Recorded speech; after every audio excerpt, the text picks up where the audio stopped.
René, así que tal. Bien, buenas tardes, buenos días o a la hora que nos estén viendo, buenas noches. Estamos con un invitado de lujo, él es el profesor Jonathan Ramos. Corrígeme, Jonathan, si me equivoco. Eres profesor de Historia y de Filosofía en Salta, ¿cierto? Provincia hermana Argentina. Así es que buenas tardes, Jonathan, qué gusto de contar contigo esta tarde y saludos también a Fernando Cáceres, un amigo de Matices. Bueno, un saludo René, un saludo Fernando, gracias por haberme invitado y es un placer estar con ustedes. Perfecto. Jonathan, para aprovechar bien el tiempo que tenemos contigo. En off, bueno, te mandé un temita, pero en off, recién nomás te dije, ¿cuál es la importancia de hablar de Hispanoamérica en vez de Latinoamérica? ¿Cuál es el tema ideológico e histórico que está detrás de ese vocablo? Bueno, ya Platón en el Crátilo sostiene que los nombres son la expresión de la esencia de las cosas. Nosotros ya empezamos con un nombre incorrecto, evidentemente que nuestra identidad se distorsiona. Se distorsiona porque el nombre tiene que ser expresión de la realidad. Y nuestra realidad auténtica es que nosotros somos la América española que se fragmentó. Es decir, acá en América llegaron los franceses, los ingleses, los españoles y los portugueses, entre otros, ¿no? Pero los que han generado colonias aquí en estas tierras. Del Tratado de Tordesillas, del Tratado de Tordesillas hacia el este, el Imperio Lusitano se quedó con lo que es el actual Brasil. Y el Imperio Español le tocó la parte oeste. Entonces, el Imperio Lusitano que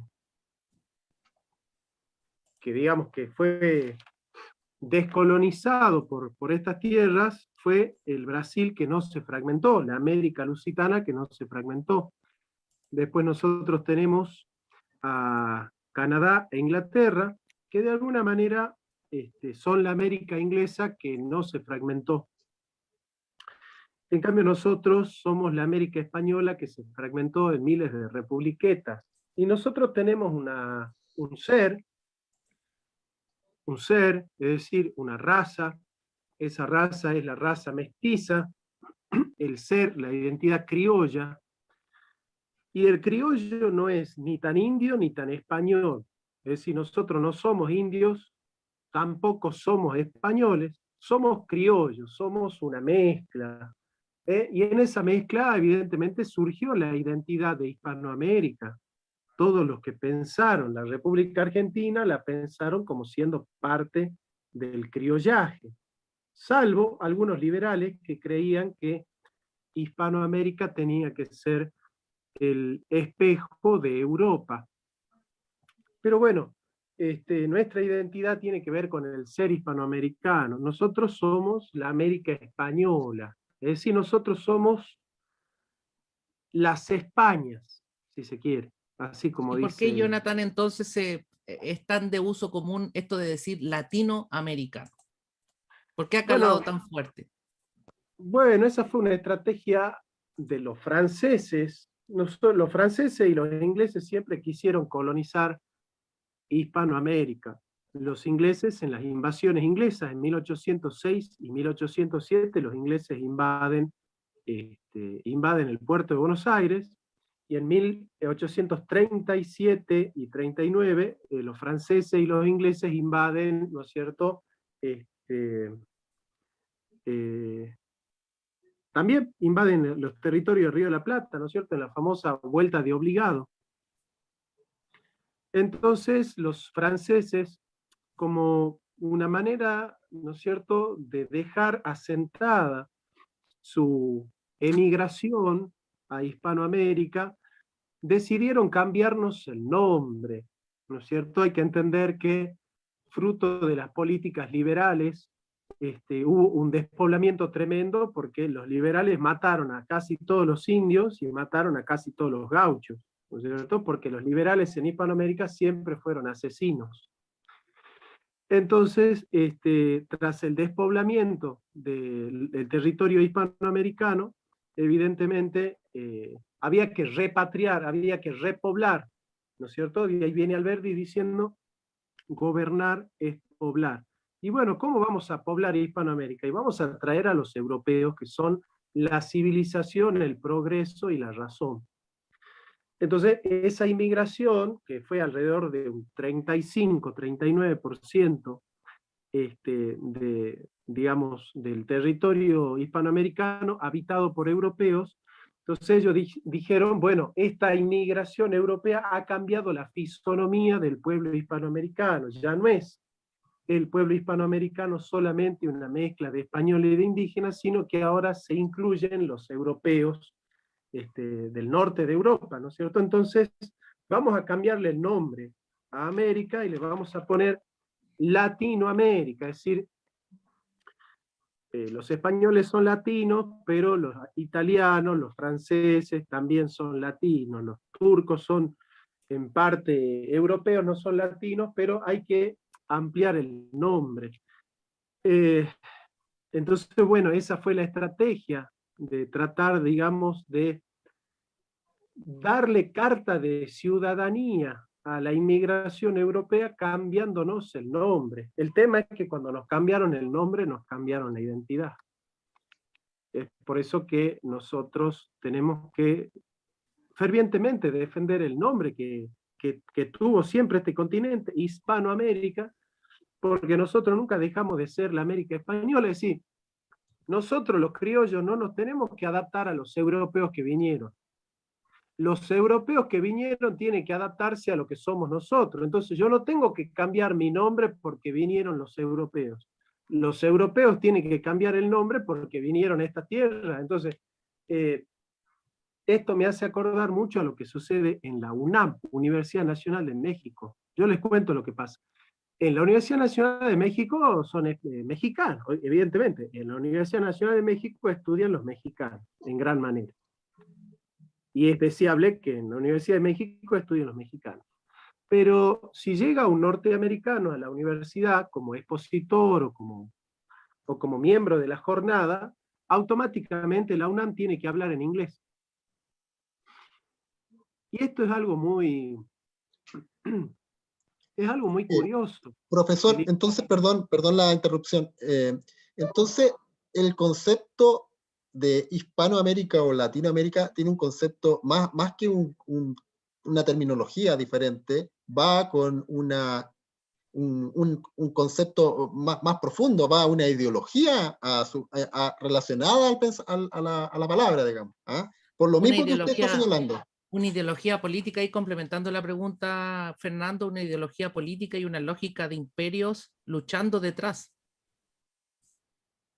Ciertamente, pero la diferencia entre el español y el europeo clásico, el francés o el inglés, es que el europeo hizo mestizaje con las indias. O sea, el europeo se cruzó con las indias. El español se cruzó con la indígena. En cambio, el inglés nunca tocó a una indígena. Ustedes no tienen mestizos que son mitad indígena norteamericana y mitad inglesa. No existe el mestizaje porque la raza de los norteamericanos es la raza inglesa. No son criollos. Porque no hubo mestizaje. Entonces, nosotros cuando hablamos de Hispanoamérica, no hablamos de España como un imperio, sino, digamos, ¿no es cierto? Y de ninguna manera España e Inglaterra tienen la misma lógica imperial. De hecho, España, en los debates de Salamanca, trata de juzgarse a sí misma si su proceder es ético o no. En cambio, Inglaterra nunca se juzgó a sí misma moralmente, sino que Inglaterra siempre trató de colonizar a los territorios o por la espada o por el banco. Entonces, la lógica de la colonización británica siempre fue una lógica de subordinación ideológica. La de España no, porque la de España fue la de transmisión de valores. Entonces, mientras que España transmite valores, Inglaterra subordina ideológicamente, ¿no es cierto? Y bueno, la gran subordinación ideológica de Inglaterra a estos territorios es justamente la invención de la ideología del libre cambio como receta del desarrollo de los países del tercer mundo, ¿no? Pero bueno, esa es otra temática, pero tiene que ver con ese progresismo que viene de Europa. Exacto. Profesor, y sobre lo mismo, estamos hablando, usted se está refiriendo en cierta forma al pasado, digamos, y al momento de cómo fue esta colonización o esta invasión o este descubrimiento. Podemos ocupar muchas palabras. Y el fundamento ideológico, el fundamento profundo que tenían estos imperios en llegar a esta tierra nueva que era América. Efectivamente, la colonización inglesa fue una colonización más que colonización, fue efectivamente la palabra colonización llevada al extremo. Ellos llegaron, ocuparon terrenos, llegaron con sus familias, llegaron con sus religiones y se fueron agrandando el territorio, digamos, el territorio de la madre patria. Los españoles llegaron a mezclarse, a mestizarse y a transmitir su religión, pero en comunidad y aceptando a los pueblos donde iban llegando. Sobre lo mismo, ¿qué futuro, qué proyección le ve a estas formas, tomando porque uno es parte de su historia, digamos, ¿qué proyección tiene para qué proyección ve en Hispanoamérica usando o tomando en consideración el tema de cómo fue nuestro origen, digamos, nuestra forma de llegar por parte de la madre patria de Hispanoamérica? Bueno, nosotros tenemos a un autor muy importante del nacionalismo que se llama Scalabrini Ortiz, Raúl Scalabrini Ortiz. Trata de pensar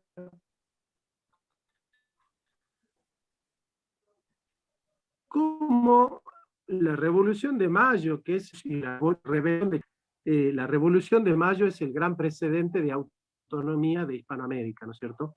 Y la Revolución de Mayo, que se dio en Buenos Aires, fue pensada como una puesta en escena del derecho español, siguiendo el esquema de la retroversión del poder del padre Suárez, ¿no es cierto?, donde en el memorándum del 22 de mayo se dice: deponemos al virrey en nombre del rey, siguiendo el derecho español.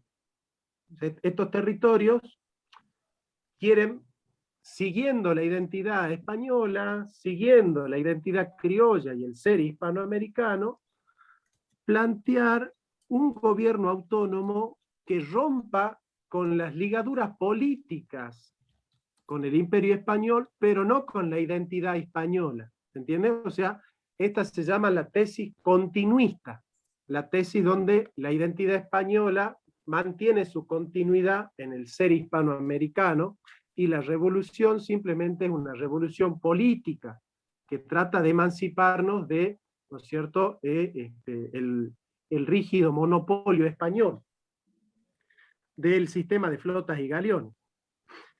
En cambio, hay otra tesis, esta tesis es la del padre Benito Lué, la de Cornelio Saavedra, la de alguna manera también la de José Gervasio Artigas, la tesis, por ejemplo, de Juan Manuel de Rosas, la tesis, por ejemplo, de Martín Miguel de Güemes, ¿no? En cambio, hay otra tesis, esta tesis continuista también es la de Francisco Ramírez, López Jordán, Ángel Vicente Peñalosa, el Chacho, ¿no?, Facundo Quiroga. En cambio, la tesis rupturista es aquella que sostiene que no solamente la Revolución de Mayo va a ser una negación de las ligazones del monopolio español, sino también que es una ruptura con la identidad española. O sea que en la Revolución de Mayo lo que hacen los hispanoamericanos es entender que España es el atraso, como dice Max Weber, que la religión católica es retrógrada, es atrasada, es para países bárbaros, para países feudales, que el catolicismo es feudal, que el español es godista, ¿no es cierto? Va a decir, por ejemplo, hay un libro de Julián María Gutiérrez que dice, bueno, nosotros tenemos a la culta Europa, ¿no es cierto? Tenemos a Francia, tenemos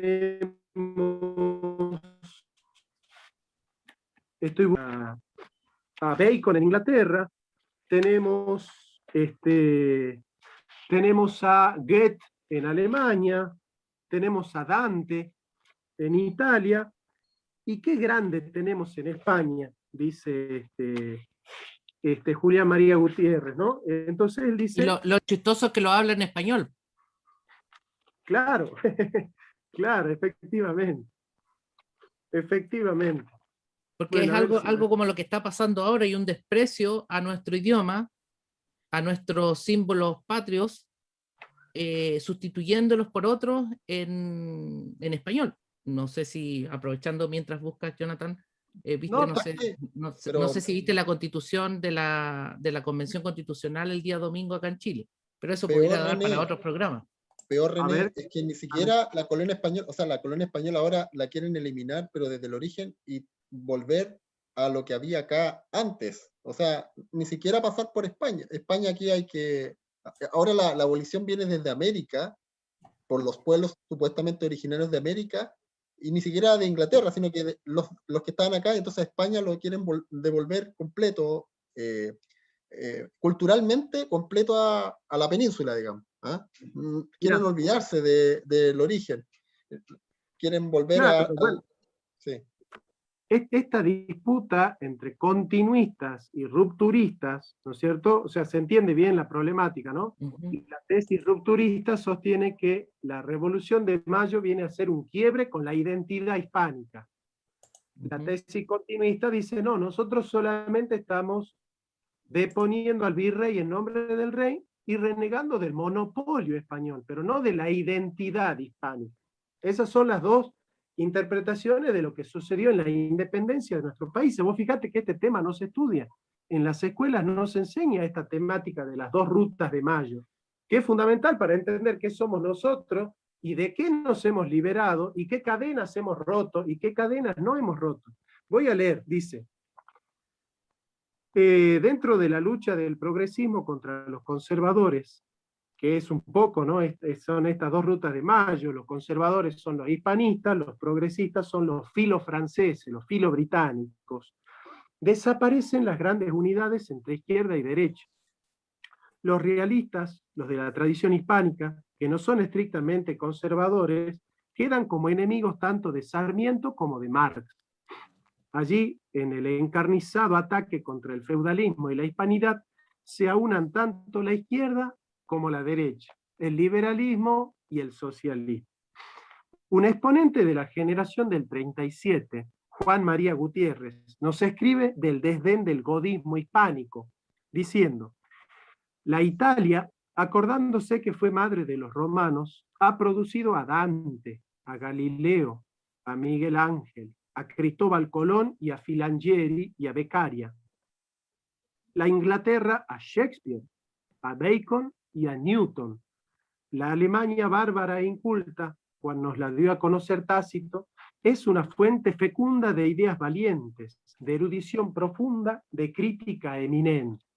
Y la Francia, colocada como centinela avanzada del progresismo y del mundo intelectual, no permite que una sola idea se pierda o se desvirtúe, de cuantas se emiten los hombres de todos los climas y en todos los idiomas. Por eso Sarmiento quería que se suplante el español por el francés.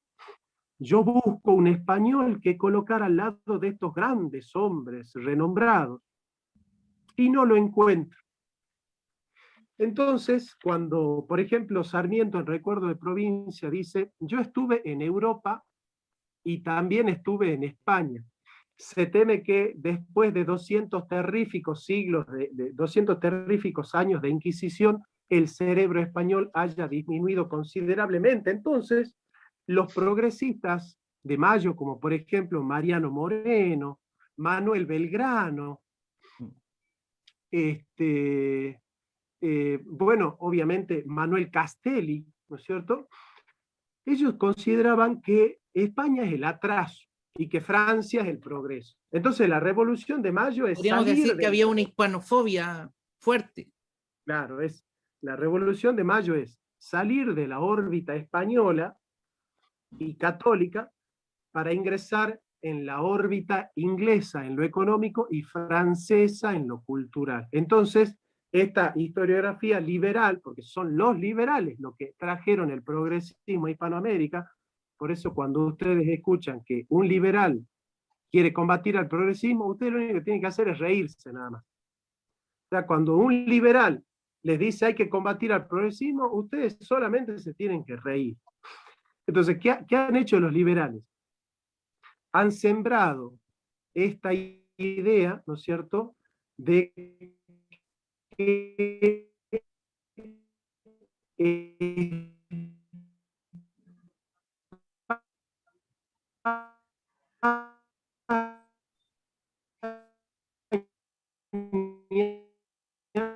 es el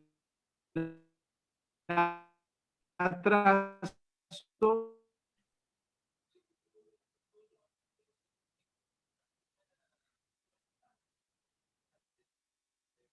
Ahí parece que tenemos un problema de conexión con Jonathan. Así que lo vamos a esperar.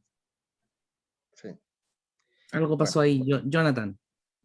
Me tienen Bueno, pero es es interesante lo que está señalando el profesor Ramos.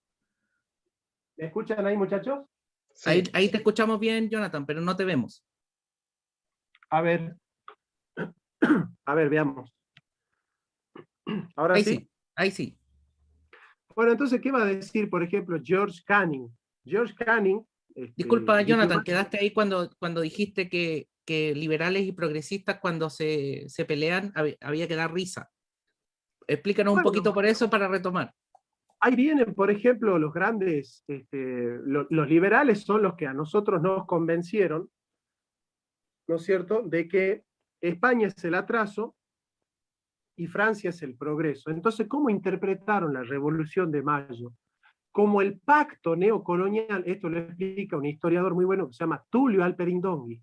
Él explica y dice, la Revolución de Mayo fue el pacto neocolonial, la colonia te coloniza políticamente, ¿no es cierto?, económica y política y culturalmente. En cambio, los ingleses dijeron, nosotros nos vamos a colonizar a través del ejército, como quisimos hacer en 1806 y 1807, invadiendo militarmente a Hispania como guerreros. Vamos a entrar como mercaderes, dice George Canning. Entonces, ahí surge, ¿no es cierto?, esta idea de que Inglaterra nos va a colonizar económicamente, y George Canning dice, pero no se preocupen, déjenlo que tengan su bandera, que tengan su himno, que canten su himno, que tengan su escarapela, que tengan sus colores. A nosotros no nos interesa la bandera, a nosotros nos interesa el comercio.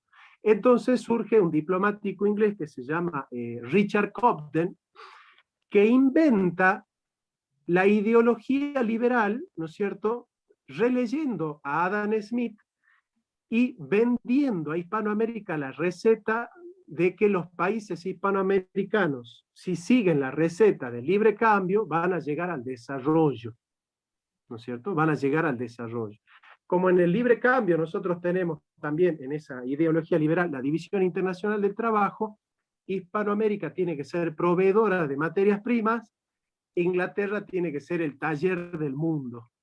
Entonces, Inglaterra tiene la fábrica, nosotros tenemos la leche, el grano y la carne.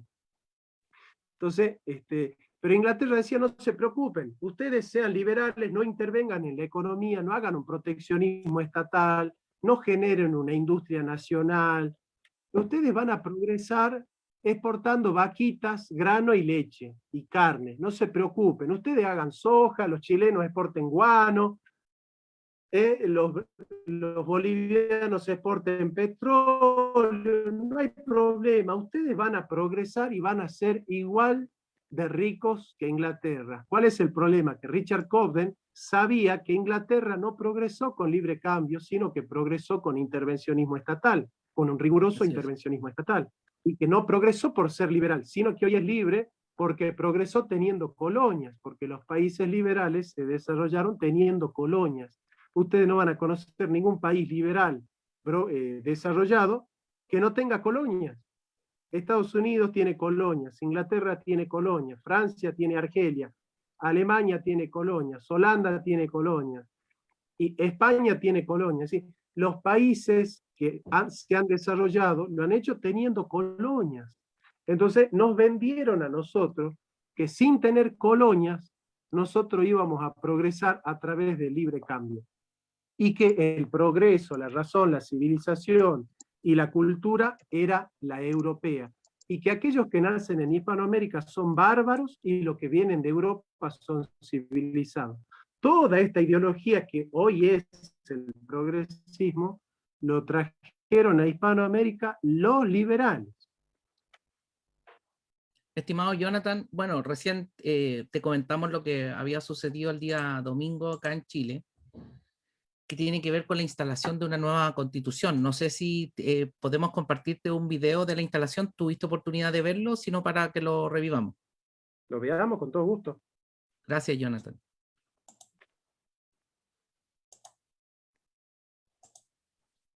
¿Ahí se ve?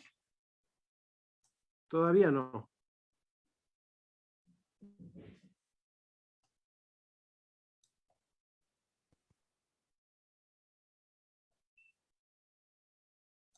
¿Se ve? Todavía, ahora sí, ahora sí.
Bueno, lo voy a dejar hasta ahí porque lo que sigue es lo mismo, es bullicio, qué sé yo, es la instalación de la Convención Constitucional. Jonathan, no sé si habías tenido oportunidad de verla y cuáles serían tus comentarios al respecto, o si tú quieres, Fernando, partir tú.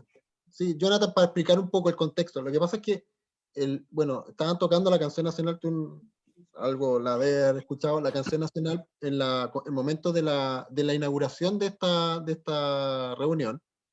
Y el tema es que grupos dentro de estos constituyentes empezaron a pifiar como un símbolo, porque en el fondo es como que para ellos simboliza la canción nacional como el símbolo del Estado opresor, en el fondo. Es como el Estado que le ha impuesto a estos grupos, normalmente son grupos aborígenes, pueblos originarios, que se ven... se sienten vulnerados en sus derechos, digamos. Entonces, en el fondo, no encontraron mejor forma de expresar ese sentimiento, digamos, que pifiando. ¿Ah? Ese es más o menos el contexto de esta historia. Lo que ha provocado, partiendo la nueva Constitución de Chile. Sí. Jonathan. Bueno, hace mucho tiempo ya, desde la caída del muro de Berlín, nosotros podemos entender la política moderna desde desde la paz de Westfalia hasta la caída del muro de Berlín, se ha edificado la política internacional en base a la dialéctica de estados, a la dialéctica de imperios. Nosotros actualmente estamos ante la dialéctica del globo, es decir, digamos, el imperialismo consiste en que un estado se pone por encima de los otros, hay un estado imperialista.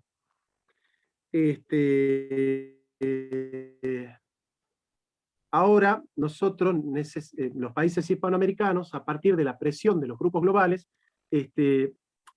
tratan de imponer la agenda ya no de unos estados imperialistas, sino de unos grupos de poder que están por encima de los estados. Por ejemplo, los grupos de poder, como las familias que nosotros conocemos, cuyos apellidos son muy conocidos, no responden a los intereses de Norteamérica. Es decir, no son patriotas, no dicen el dinero es para los norteamericanos, el progreso es para los norteamericanos, las industrias para el desarrollo norteamericano. Entonces necesitan que las constituciones nacionales vayan de a poco quitándole autoridad a los estados nacionales en el sentido de soberanía. Ya están erosionando el concepto de soberanía nacional y de identidad nacional.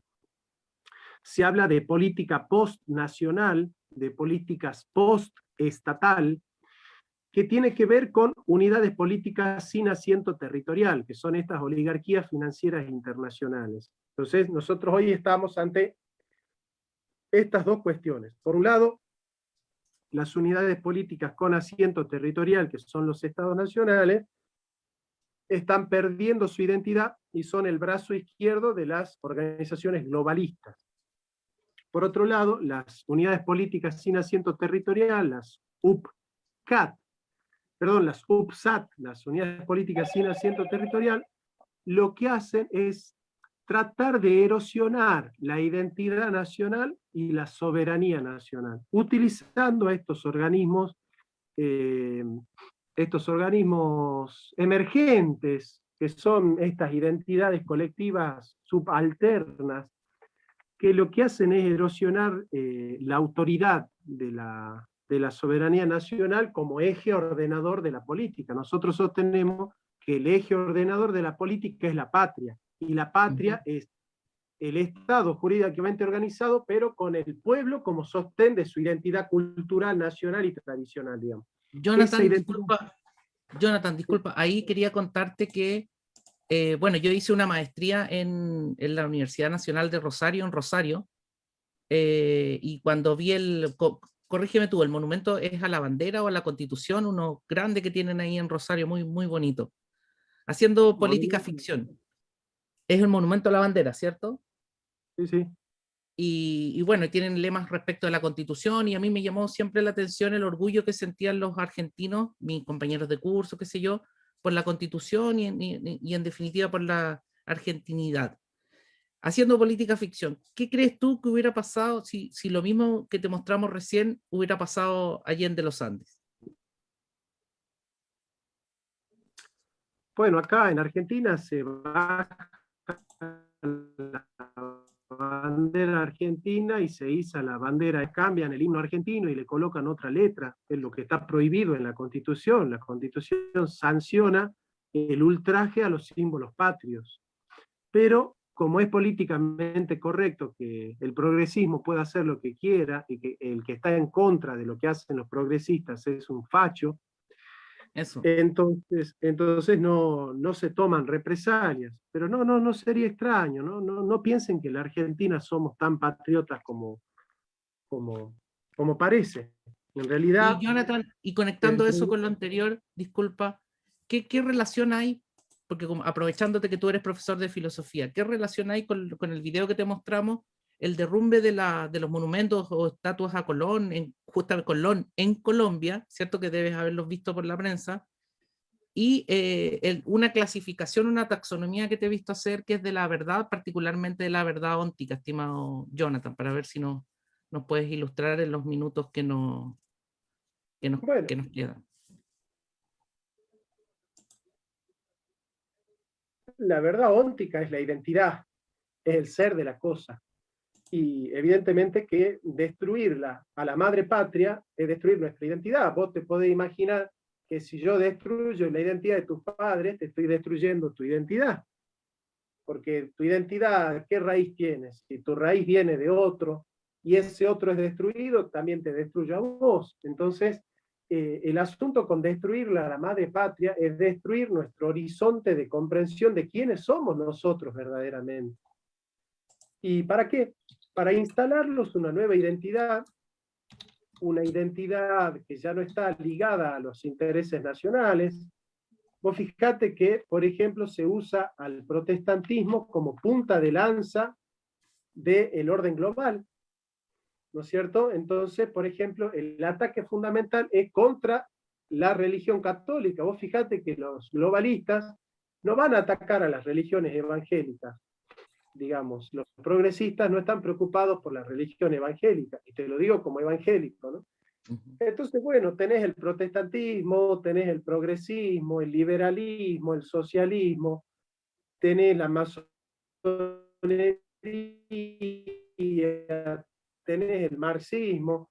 Todos estos elementos lo que vienen a hacer es mostrar que la hispanidad es feudal, que la hispanidad es monárquica, que la hispanidad es atrasada, que los españoles vinieron a matar, a robar, a saquear, a ultrajar y a privarnos de nuestra cultura y de nuestra identidad, y que la única manera de salvarlos a los oprimidos es hacerse progresista. Ahora, curiosamente, el progresismo es el que niega las identidades de Hispanoamérica, y el imperio español fue justamente el imperio que se hizo cargo de la cultura hispanoamericana. Por eso es imposible entender a España sin Hispanoamérica. Vamos a decir que España es la América europea e Hispanoamérica son las Españas de América. Entonces, nosotros somos las Españas y España es las Américas. Hay una simbiosis entre España e Hispanoamérica. Cae España, caemos nosotros. Nos levantamos nosotros, se levanta España. Hay una simbiosis muy grande que tiene que ver con la sangre, con la raza, con el espíritu, con la lengua, con la tradición, con la religión, con la morada del ser, con el destino común, con el origen. Entonces, efectivamente, destruyendo a Hispanoamérica, se destruye a España, destruyendo España, se destruye Hispanoamérica, y Hispanoamérica, que es el último reducto de la cristiandad, caída Hispanoamérica, ya no queda la cristiandad en pie. Una vez que haya caído la cristiandad, el orden global ya tiene vía libre para instalar sus nuevos valores. Jonathan, volviendo un poco sobre el tema, entonces todo lo que está pasando es más profundo, digamos, es una lucha global para tratar de quebrar nuestras tradiciones, romperlas, quitarlas, desaparecerlas, volver una amnesia para poder crear una historia nueva, digamos, porque es como partir de la nada sin nada, porque no tenemos, es como un edificio sin base, es como hagámoslo todo de nuevo y veamos lo que resulta. La visión de los que pretenden eso bastante revolucionaria, y uno lo puede mirar desde los dos puntos de vista. Los positivos, los optimistas podrán decir, pucha, lo nuevo, sin anclas que me lleven, puedo crear cosas nuevas y buenas, pero también al revés, los que rompen todo me pueden llevar a un destino terrible, digamos. ¿Ah? Bueno, son beberianos. O sea, ellos consideran que el catolicismo, la hispanidad, no tienen los suficientes elementos endógenos para el desarrollo. Entonces ellos consideran que mientras más hagamos por destruir la Iglesia Católica y mientras más hagamos por destruir la identidad hispánica, va a quedar este pueblo emancipado de esa cultura atrasada. Ahora, Jonathan, disculpa, es súper valioso lo que tú dices, porque de alguna manera tú hablas de la religión católica, pero contémosle a los auditores que tú no eres católico necesariamente, sino que tú tienes otra visión, pero de alguna manera igual lo estás defendiendo con tus palabras. No sé si pudieras explicar esa parte ahí para... Porque Yo soy no todos los auditores de Matices a lo mejor te conocen. No, yo soy calvinista.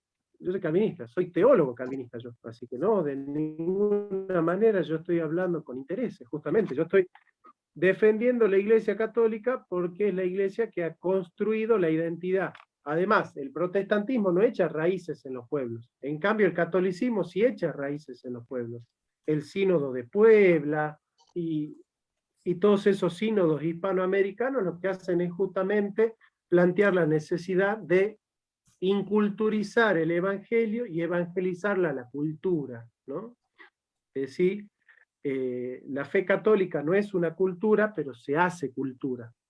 En cambio, la fe protestante es imperialista, por antonomasia, la fe protestante es imperialista. Entonces, Sarmiento, por ejemplo, él para poder instalar la ideología progresista y liberal, tuvo que traer maestras metodistas para fundar las escuelas normales. Es decir, acá hay un solo proyecto. Los liberales trabajaron junto con los globalistas, la masonería y los marxistas en tándem para destruir la hispanidad.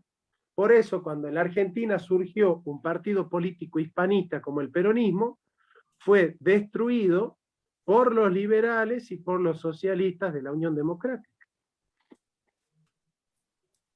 Estimado Jonathan, y como para ir agradeciendo obviamente tu participación, si nos pudieras contar un poco en relación a los cursos a los cuales cualquiera puede acceder. No sé si nos puedes ilustrar al respecto, porque, a ver, te cuento.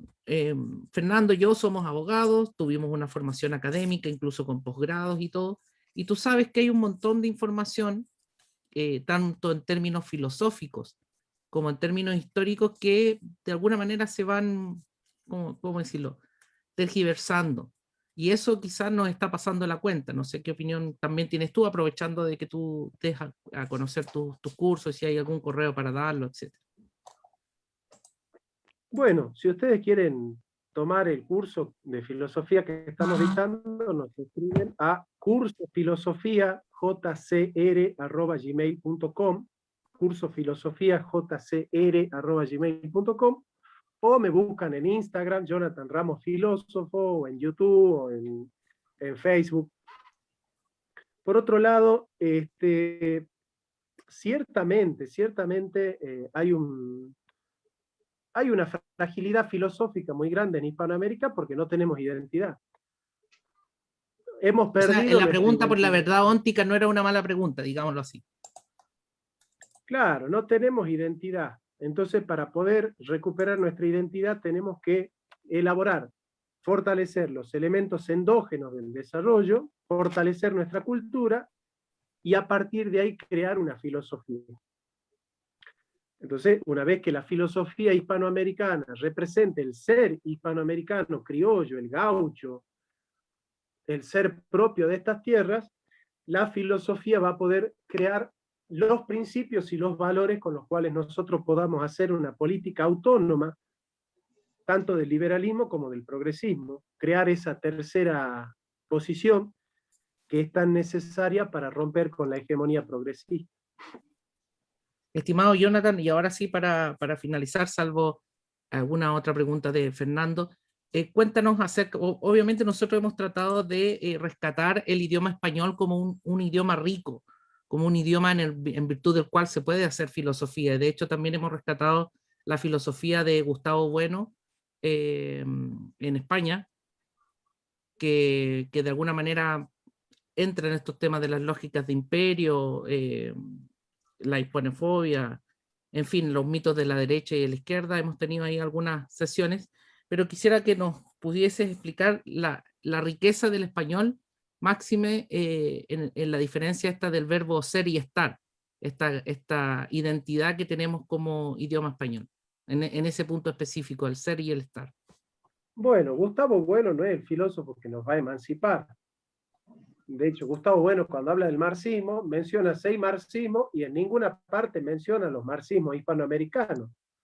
O sea, no habla de Aya de la Torre, no habla de los grandes exponentes del marxismo hispanoamericano como David Viñas, como Milciades Peña, como 7 ensayos sobre la realidad latinoamericana, que son libros muy buenos, Jorge Abelardo Ramos, y Gustavo Bueno es imperialista. Él sostiene que el imperio es necesario, así que yo no les diría que con Gustavo Bueno van a encontrar la liberación de Hispanoamérica de ninguna manera, pero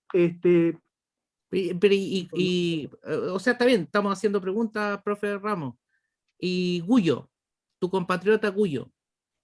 no, por supuesto, Marcelo Gullo tiene muy claro lo que es la insubordinación fundante y claramente conoce bien lo que es la leyenda negra y conoce muy bien lo que es la teoría de la insubordinación fundante, efectivamente.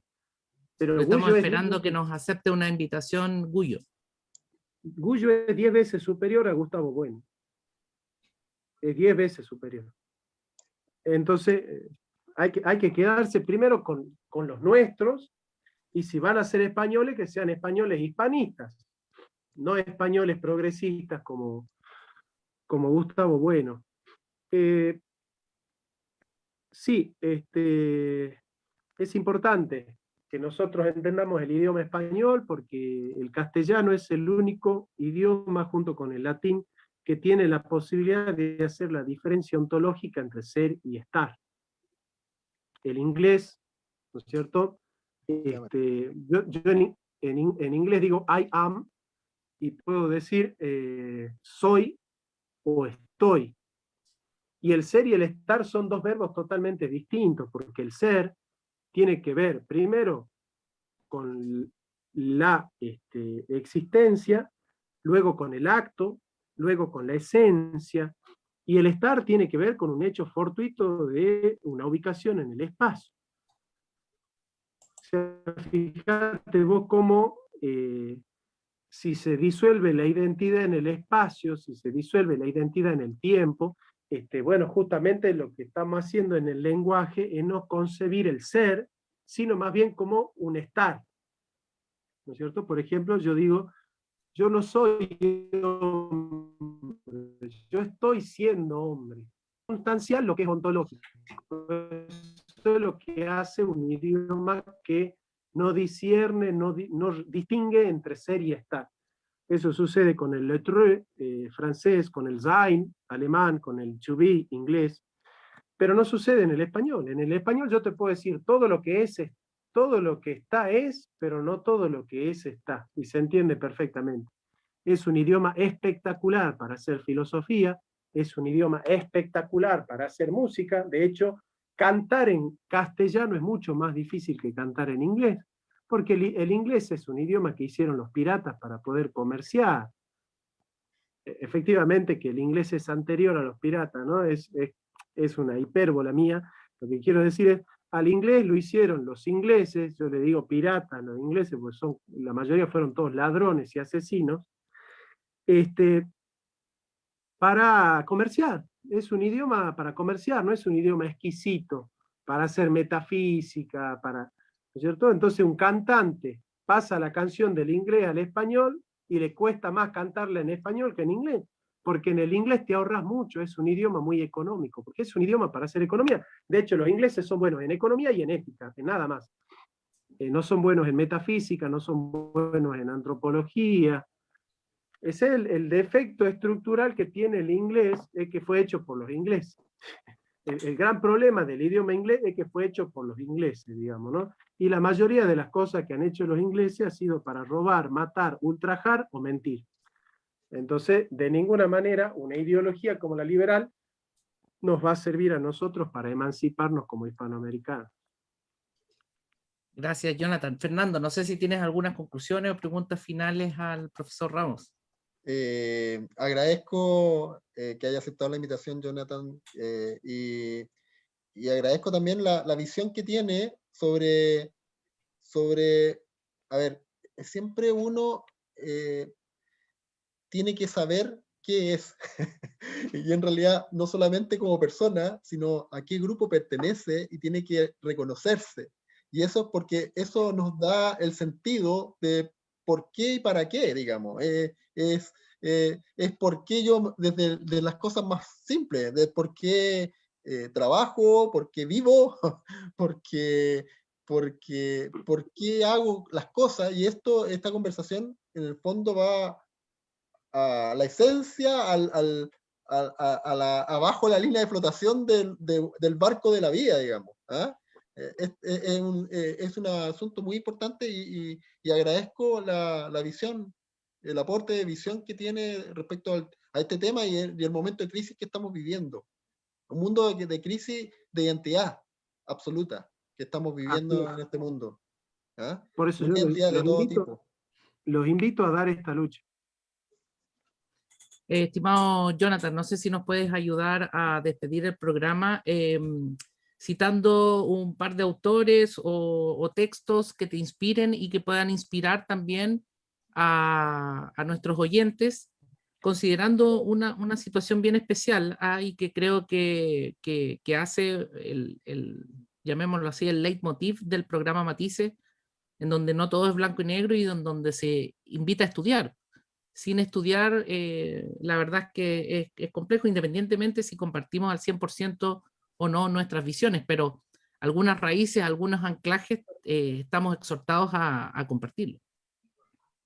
Bueno, como no, en política tienen que leer Modelo para el Proyecto Nacional de Juan Domingo Perón, en filosofía El ser visto desde Hispanoamérica, de Niño de Anquín, y en política pueden leer también a Marcelo Gullo, La insubordinación fundante. Con esas tres cosas ya tienen un arma suficiente como para poder dar esta batalla. En historia pueden leer a Vicente Sierra, el sentido misional de la conquista. Y bueno, son libros que no, son introductorios, son libros bastante simples. Pueden leer también Introducción a la teoría del Estado de Arturo Sampay. Eso también los puede ayudar a conocer mucho. Claro, aunque conseguir el libro de Sampay es como medio complejo porque está como, no tiene nuevas ediciones. Yo lo anduve buscando y por ahí, Sampay, ¿cierto? Porque con tus videos... Arturo Sampay, el autor de la Constitución del 49. Mirá vos, qué bueno, ahí tenés la teoría del Estado de Sampay. Qué bueno. Mirá, ese libro es fundamental para entender la política realista. Pero me costó un mundo conseguirlo, sí. Po. Bueno, está bien, pero lo tenés. Está en internet, yo creería que está en internet. Y bueno, y Gullo, aprovechando estamos esperando que nos confirme Gullo, porque tiene un último texto que es Madre Patria, que lastimosamente todavía no llega a Chile. Pero ese que tú decías de la insubordinación fundante es llamémoslo así, indispensable como para ir captando ciertas cosas que, entendiendo que nosotros hemos sido formados desde el Estado-Nación, pero al mismo tiempo con muchas resquebrajaduras. Y de los clásicos, estimado Jonathan, ¿qué autores clásicos? ¿Aristóteles o Santo Tomás? Sí, pueden leer La Ética Nicómaco de Aristóteles. Con eso van a tener mucho para comer durante un año, por lo menos. Un abrazo, querido Jonathan. Muchísimas gracias por haber compartido Matices con nosotros. Un fuerte abrazo, muchachos. Que Dios los bendiga. Fernando, René, gracias.